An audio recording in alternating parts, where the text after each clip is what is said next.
समय समय पर इस पृथ्वी पर महापुरुषों के अवतार होते रहते हैं और महापुरुषों के अवतार में तीर्थंकर भगवान का अवतार सर्वोपरि अवतार माना जाता है।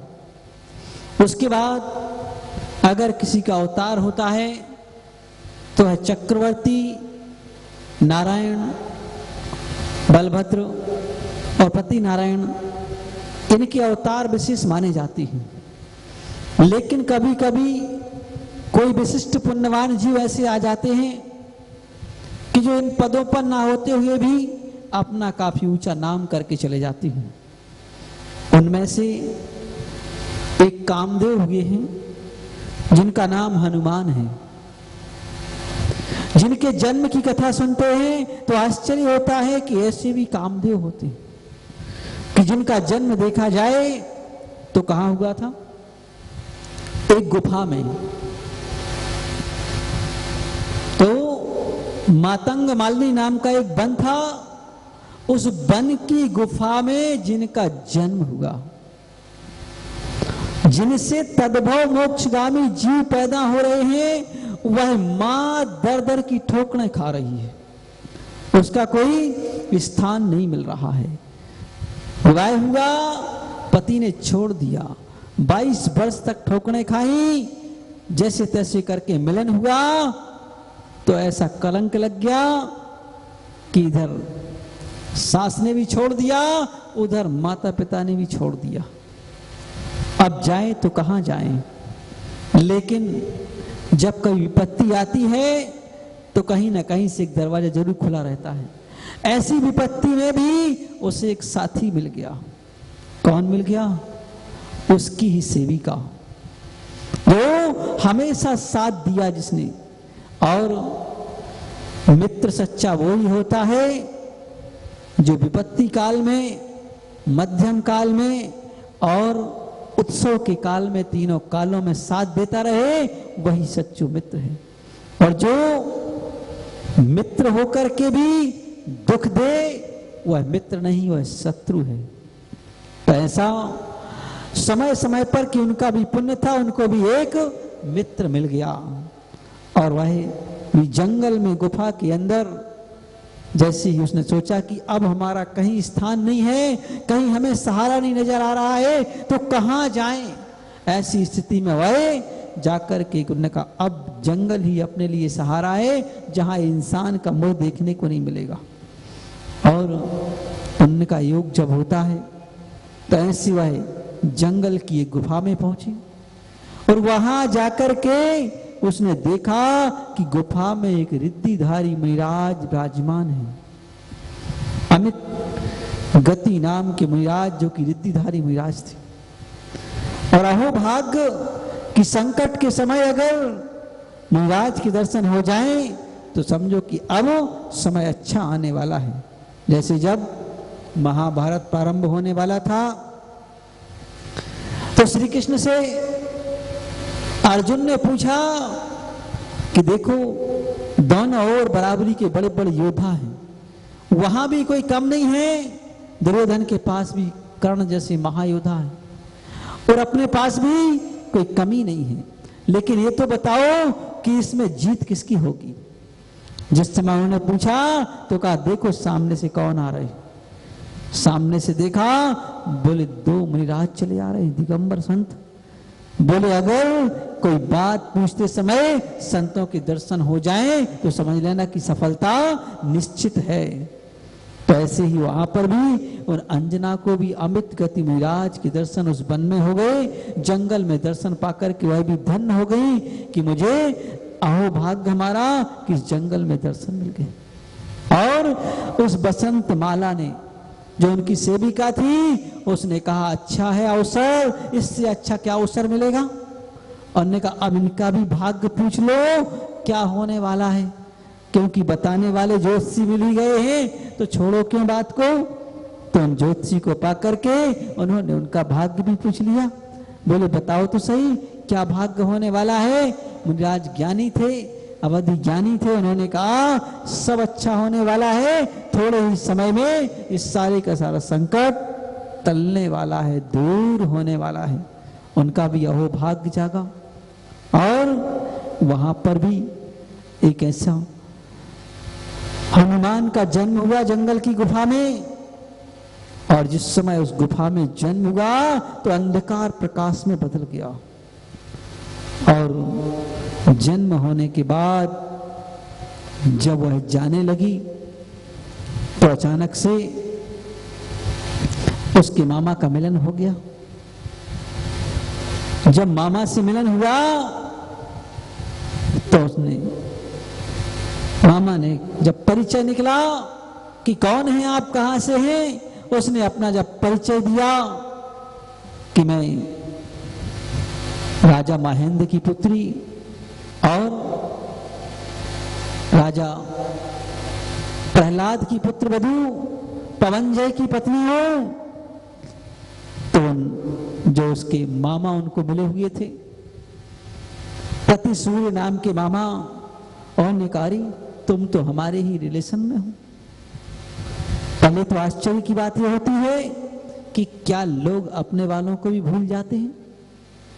जो परिचय देने की आवश्यकता पड़ गई कि अगर तुम मामा हो तो मामा को परिचय देने की भी आवश्यकता क्या पड़ गई। लेकिन पहले क्या होता था कि संतान की अधिकता होती थी और आवागमन कम होता था, और एक बार जो गए तो पता चली कई साल तक नहीं लौटे हुए हैं, आना जाना हो रहा है, तो इसलिए परिचय भी कई बार नहीं हो पाता है।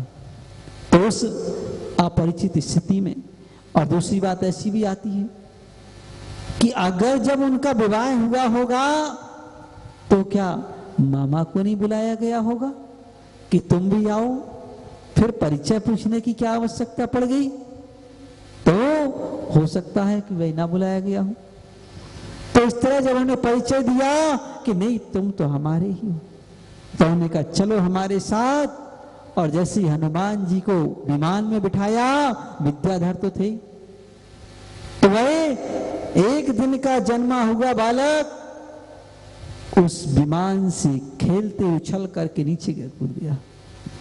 जब नीचे कूदा तो शिला चूर चूर हो गई। क्यों? क्योंकि वह तद्भव मोक्षगामी जीव था, और तद्भव मोक्षगामी जीव वज्र विषम नाराज सहनन वाले होते हैं, उनका कभी कुछ नहीं बिगड़ता है।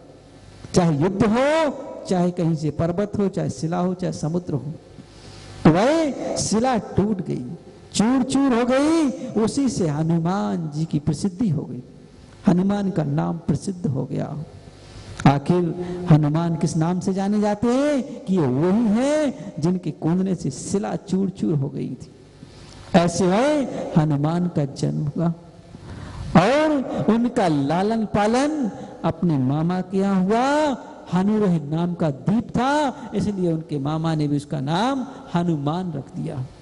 लेकिन उनकी माँ ने उनका नाम, क्योंकि उनका पर्वत की गुफा में जन्म हुआ था, इसलिए उसका नाम श्रीशैल रखा था।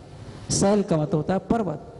तो उन्होंने कहा नहीं तुम्हारा जन्म यहाँ हुआ, इसलिए तुम्हारा नाम श्रीशैल। तो ऐसे वह हनुमान जो कि विशिष्ट विद्याधर थे, जिनकी विद्याओं का पारावार नहीं रहता है, कि जिनके पास ऐसी विद्याएं थी कि अगर अपना रूप बढ़ाने को खड़े हो जाएं तो एक पैर जमीन पर है तो दूसरा सिर जाकर के सूर्य से टकरा देते थे। ऐसा वह अपना विशाल रूप बनाने में जो समर्थ थे, और छोटा बनाए तो इतना हल्का रूप बना लेते थे कि वह चाहे तो कहीं भी छोटे से छिद्र में से ही प्रवेश कर जाते थे। इतना छोटा रूप बनाने की सामर्थ्य, मतलब जिनके अंदर सारी विद्याएं विद्यमान हैं, ऐसे वह विद्याधर महान।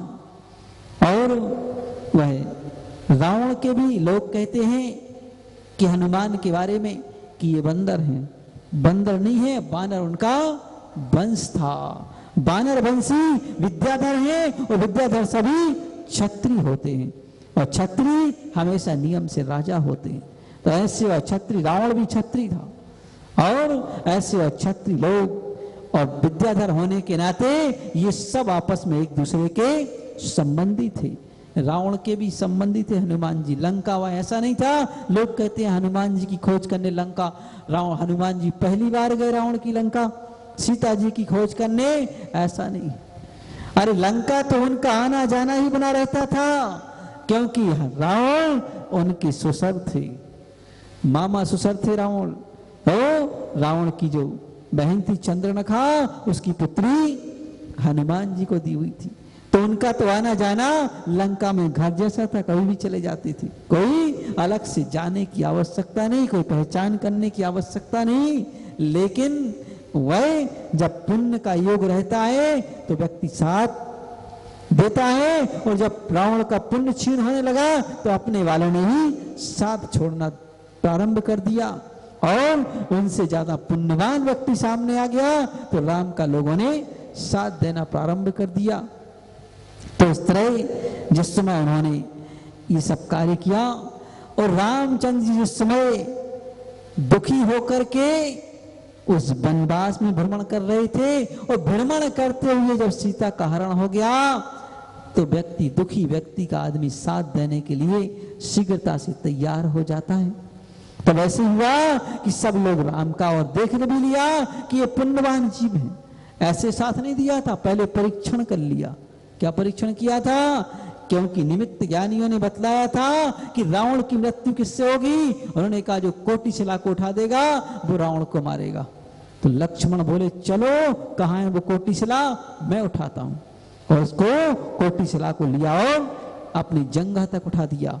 तो सारे लोगों ने कहा नहीं, ये ही नारायण है, और अब ये ही उसका वध करेंगे, इसलिए पुण्यवान के साथ फटाफट जीव साथ लग जाते हैं। तो ऐसा वह पुण्य का उदय देख करके उनके साथ सब हो गए।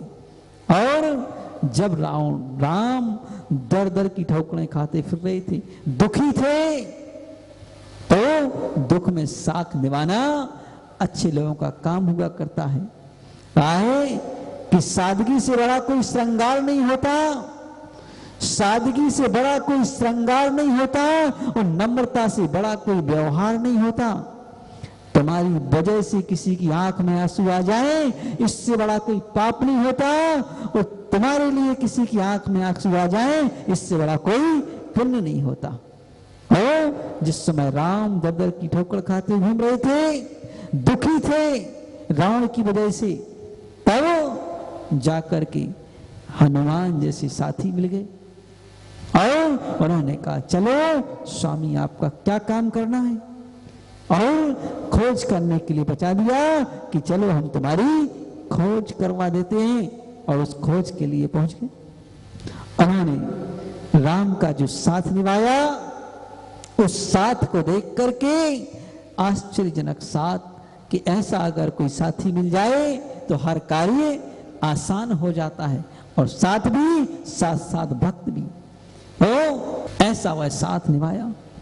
जब साथ निभाया, सारा कार्य हल हो गया, तो राम ने सोचा कि ये सब हमारे बड़े उपकारी हैं, इन्होंने उपकार किया हुआ है, और जो उपकार को मानने वाला होता है, कृतज्ञ होता है, और उपकारी का बड़ा उपकार मानता है कि तुमने हमारे लिए उस समय में, संकट के समय साथ दिया, क्योंकि सुख में साथ देने वाले तो बहुत मिल जाते हैं, लेकिन दुख के समय में अगर कोई साथ देने वाला मिल जाए तो ये उसकी बड़ी महानता होती है। जब रामचंद्र जी रावण पर विजय प्राप्त करके, रावण को मार करके, और लंका में वास करने लगे, और वह लंका में 6 वर्ष तक रहे हुए थे।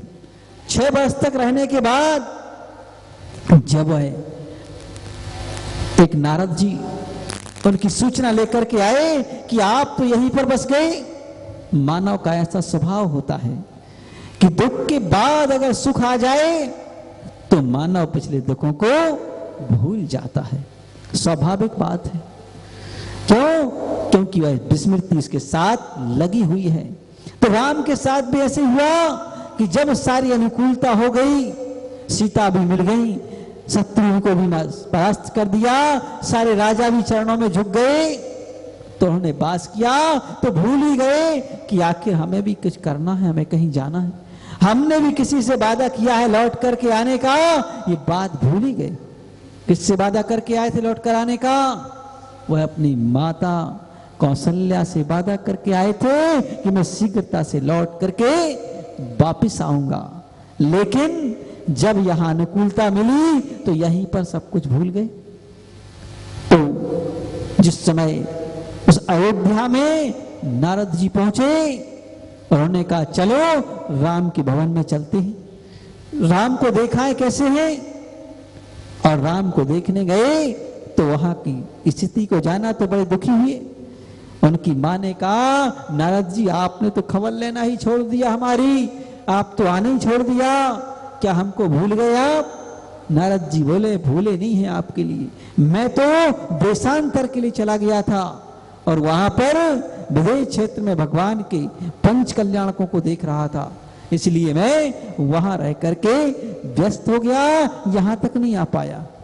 तो उन्होंने अपनी सारी स्थिति बतलाई।